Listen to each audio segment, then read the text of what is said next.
Good evening, and welcome to MCTV News. I'm Samantha Stulbaum. And I'm Josh Lawrence. Our first story tonight is our fashion majors here have a new theme to chase on campus. Emporium has recently announced their newest theme, Collegiate Core. The theme embodies school spirit, nostalgia, and of course, academia. Sporting new Marist-themed merch and decor, the newest opening of the student-run store is a sight to behold. In 2022, NASA's DART spacecraft rammed into a harmless asteroid in hopes to demonstrate that if there were an asteroid heading towards Earth, it could be knocked off course. This was part of a planetary defense plan designed to help to protect Earth from potential impact from asteroids. Today, a spacecraft from the European Space Agency by the name of Hera set off on a 2-year trek to inspect the asteroid. We wish Hera a safe flight. Now Miles with how to stay sane when college starts to wear you down. Hello, my name is Miles, and I'm going to tell you about. You should flip the camera. De-stress while you're Camera. at school Alex, start. for the semester. One way you can do that is staying on top of No, your don't. work. Other I know way. it's really difficult and it can take a lot of time, but using a planner and getting your work done early, being a proactive student, can really do wonders for your stress levels. Another way to stay de-stressed is journaling. You might feel a little silly while you do it, but journaling can be really helpful to get your emotions out and to get your thoughts out into the world. Another way would be to have a day just for you. Having a day during the weekend, a Sunday or a Saturday, where you don't worry about schoolwork or having a job or anything like that. Just time for you and for your friends. That kind of day is really nice to just relax. Another good thing is to get outside. You can do that on that day that you have just for you or between classes or anything like that. But getting outside is really important for staying distressed. Another really important thing is getting affection. It can be really difficult to ask for something like that when you're not at home, but getting a friend to say, hey, I need a hug, or I need something, like I want to hold hands or something. It's easy after you get used to it and a really good way to stay de-stressed. Another is to get exercise, going to the gym, going for a run, a really good way to get de-stressed. A friend of mine will run whenever he can. Another friend of mine will go to the gym when she's stressed or anxious to help calm themselves. Another really good way to stay de-stressed is to have a hobby or to join a sport or something like that. Get involved and have something to look forward to. One of my friends who's on the rugby team says that joining rugby has helped her stay sane during the semester. So having that something to look forward to can be really important. And lastly, there's always meditation.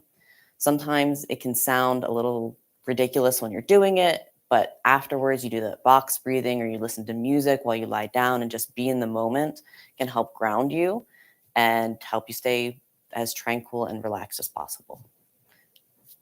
Yeah. Let's go to Mike for our sports news. Thank you, guys. I'm Mike Duda, and I'm here to guide you through the 2024 MLB Wildcard Series. 4 best-of-3 series kicked off in the American League with the Detroit Tigers in Houston against the Astros. Detroit's 3 consecutive RBI base knocks in the top of the second, combined with AL Triple Crown pitcher Tarik Skubal's 6 scoreless frames, outlasted the Stros in Game 1. The youngest team in baseball completed the sweep with a 5-2 victory in Game 2. Andy Edmonds' 3-run double in the top of the 8th broke the tie, leading the Tigers to the ALDS for the first time since 2014. Currently, they trail the Cleveland Guardians 1-0 in the series. On the other side of the AL, the Kansas City Royals visited the Baltimore Orioles to square off in Baltimore in a series highlighted by young shortstop superstars Gunnar Henderson and Bobby Witt. Pitching won Game 1 for Kansas City with Cole Reagan's 6 scoreless, the difference. Bobby Witt's top of the 6th RBI base hit, and Witt also knocked a 6th-inning RBI single for the difference maker in Game 2, giving the Royals a 2-run lead in which they never looked back on. They lost the New York Yankees in Game 1 of the ALDS, leaving them behind 1-0. Over the National League, an injured Atlanta Braves team traveled to San Diego without NL Triple Crown pitcher Chris Sale to face the Padres that finished the season 43-19. San Diego ended A.J. Smith-Schwaber's day after he recorded just 4 outs. The pitching also held up their end, led by Michael King's 7 scoreless. In the outing, King recorded 12 strikeouts, the second most by a Padres pitcher in the postseason. Looking to rebound from the 4-0 Game 1 defeat, Atlanta took an early 1-0 lead. San Diego, however, would find 5 runs in the bottom of the second and would win the game 5-4. They chased Los Angeles Dodgers after dropping Game 1 of the ALDS 7-5. Finally, the New York Mets' red-hot starting rotation and MVP hopeful Francisco Lindor opened the most thrilling of the 4 series against the Brewers' small ball-oriented club in Milwaukee. Game 1 featured a back-and-forth contest. However, the Mets' 5-run fifth propelled them to an 8-4 win. Fast forward to the bottom of the 8th, in Game 2, and a red-hot Jackson Chourio tied the contest with a solo homer. Garrett Mitchell later launched a 2-run shot, allowing the Brew Crew to finish with a 5-3 victory. Jose Quintana and Tobias Myers led a nail-biter until Jake Bowers and Sal Frelick launched homers on back-to-back pitches. Down 2-0 in the bottom of the 9th, Pete Alonso took the biggest swing of his career, propelling the Mets to a 3-2 lead. Starling Marte helped New York tack on another run, which allowed David Peterson to notch his first career save and sent the Mets to the NLDS for the first time since 2015. They lead the Phillies 1-0 after Game 1. That's all for sports. Now our political correspondent, Lauren McCann. Good evening. Today we are diving into the upcoming general election, which is set to take place on Tuesday, November 5th. As the race heats up, key issues are taking center stage. Candidates from both major parties are ramping up their campaigns, focusing on pivotal topics like climate change, healthcare, and the economy.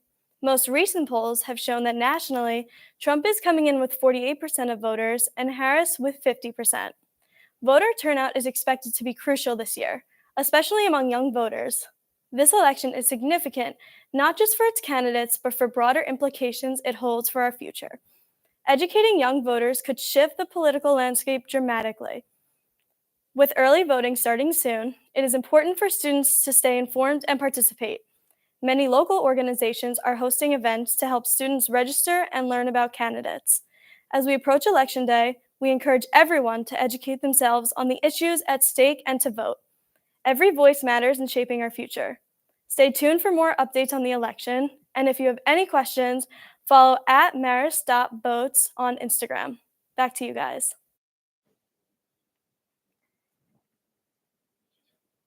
Thanks, Mike. In other news, that's not the government spying on you. It's Maris Security, and they're not spying on you.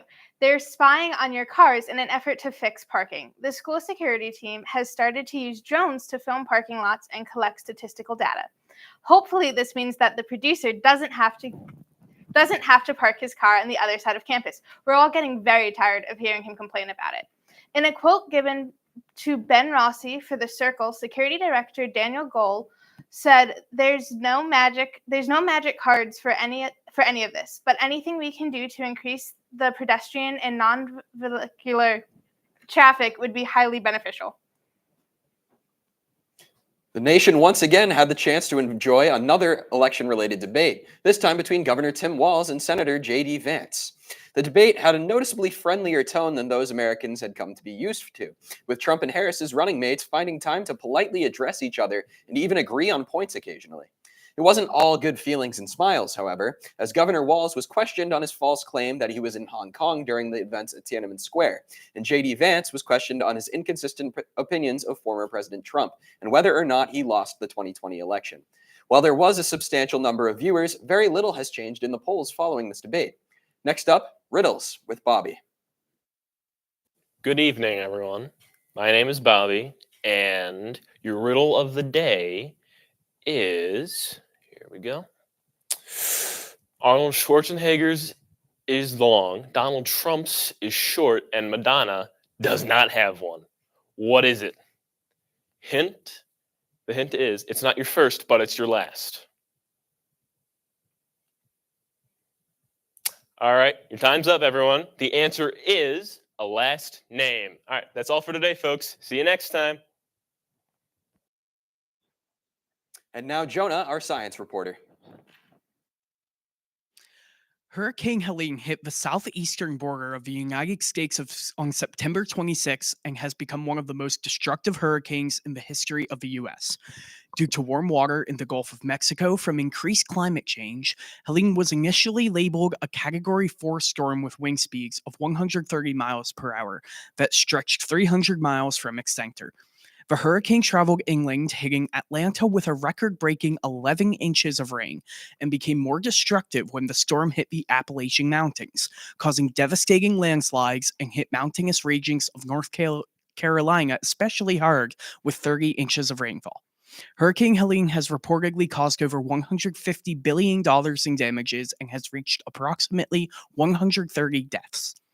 In other news, a team of researchers at the University of Pennsylvania have found a potential vaccine for a deadly intestinal bug known as Clostridioides difficile, known to kill about 30,000 a year. The vaccine was developed using mRNA technology, the same technology that developed the COVID-19 vaccine. The vaccine was tested on lab mice, and results found that all mice with the vaccine survived a highly lethal dose of the bug, while all unvaccinated mice died after a few days. 6 months later, the same vaccinated mice were exposed to the bug again, and the mice still survived. Although treatment in mice often fail in humans, we are now a step forward to a vaccine for a bug that has few effective treatments and no prior approved vaccines.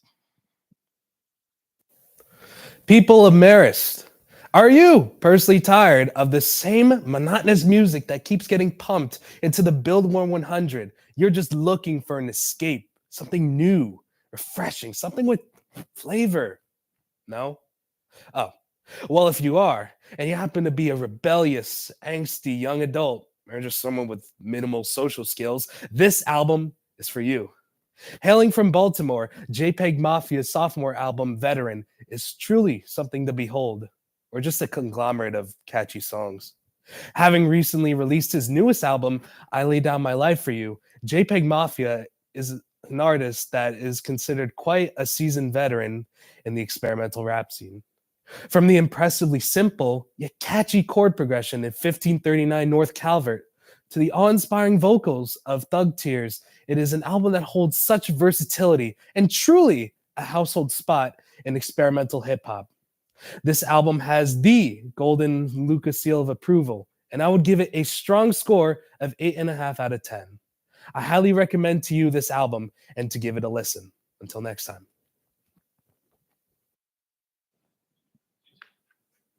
Thank you guys for the science report. SGA elections have finished up, and it was a tough race. Almost 7 candidates signed up initially, and 3 made it to the final round. There were many more candidates than usual. Even Spillers, executive vice president of SGA, attributed it to the increased outreach on the part of the student government. It is just the people that you get a chance to reach. We put out a lot of information about how to sign up for them and how to get people interested, and we spent a lot of time working with our director of elections, whose name is Connor Link. He did a really good job reaching people and making sure they knew the opportunities available to them. Hurricane Milton has grown into a Category 5 rated by the National Hurricane Center. The strengthening hurricane is expected to make contact with Florida this Wednesday. Category 5 hurricane is classified by its wind speed at or exceeding 157 miles per hour. 15 million people in Florida are under flood watch, and all of us here at MCTV News are hoping that everybody can get out safely. Now, with Fox Talks. Hi, my name is Alanna Roman, and this is Fox Talk. Today we're going to be asking fellow Marist students what they think about the new Saxby Cafe. So please rate Saxby's from 1 to 10. I would say it's a 7. Yeah, a 7. What do you like most about it? What's your favorite item? Actually, I think their food's pretty good. Yeah. I think their coffee is okay from what I've had, but I feel like it's kind of average compared to all the other places on campus. And why haven't you had Saxby? I haven't had it because it's been hard to get it because the lines have been so long. So I just haven't really had the time yet. Okay. Thank you, guys. Yeah. I was expecting a long line because it's new, so I feel like everyone's trying it out. It's definitely long, but I don't mind it. I just get it before my order it before my class and then go get it after. Yeah, I tried it the first time the other day. I waited until it died down a little bit, so the wait was only it was 25 minutes, which I thought was, I didn't think it was that bad, only because I ordered it at my dorm, so then I walked all the way over there, and then like I sat down and got ready. So like I had the time to wait.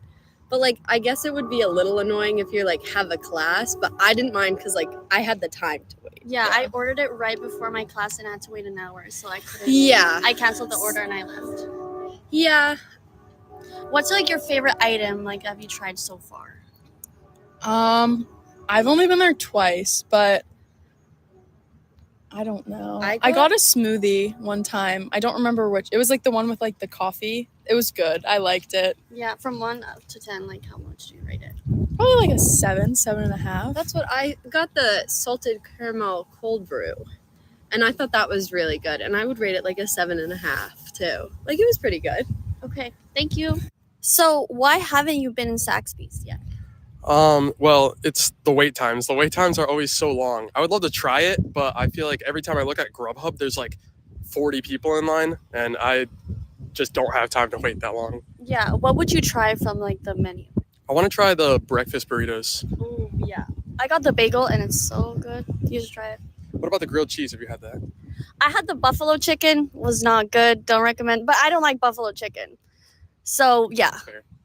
Yeah. Do you like it? I don't think I've ever had it before, so. You should try it.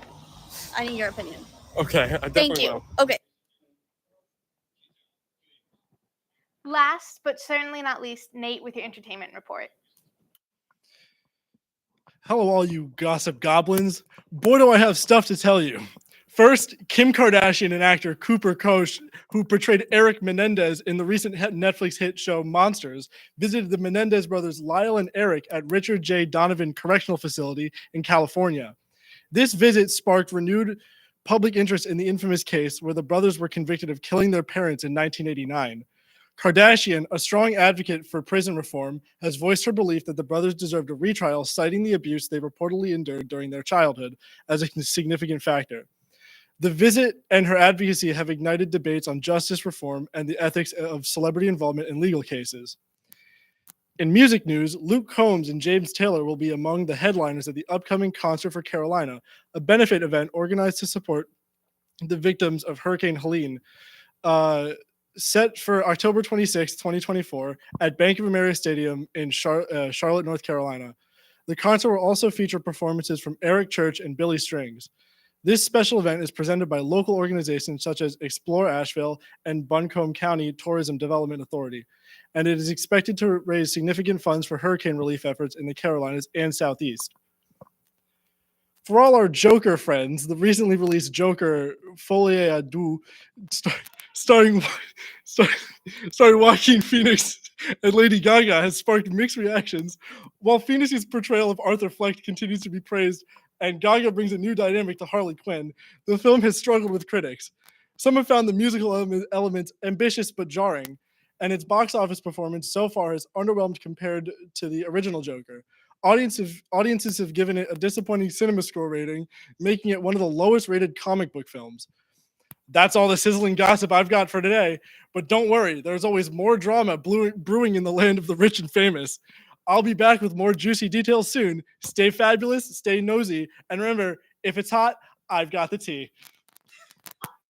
Welcome to On This Day in History, in which someone broadcasts the historical news from this very day. Because news can be a little heavy at times, here are some fun and interesting facts about today, October 7th. Going all the way back to the 15th century, Christopher Columbus missed Florida when changing route in 1492, so take that as you will. In 1928, the world record for 10-mile run was set by Paavo Nurmi, nicknamed the Flying Finn, with a time of 50:15:0. And in 1959, the far side of the moon was seen for the first time and recorded by USSR shuttle Luna 3. And for all you Beatles fans out there, on October 7th of 1975, the US decided not to deport John Lennon back to the UK as a result of his marijuana conviction. In 1982, Cats the Musical opened on Broadway and closed nearly 20 years later in September of 2000. And finally, Fox News officially began broadcasting in 1996. But in my opinion, they have nothing on Marist News. That's all the fun news we have for today. Thank you for watching. Thanks, guys. That's all the news we have for tonight. My name's Samantha. And I'm Josh. And this is MCTV News.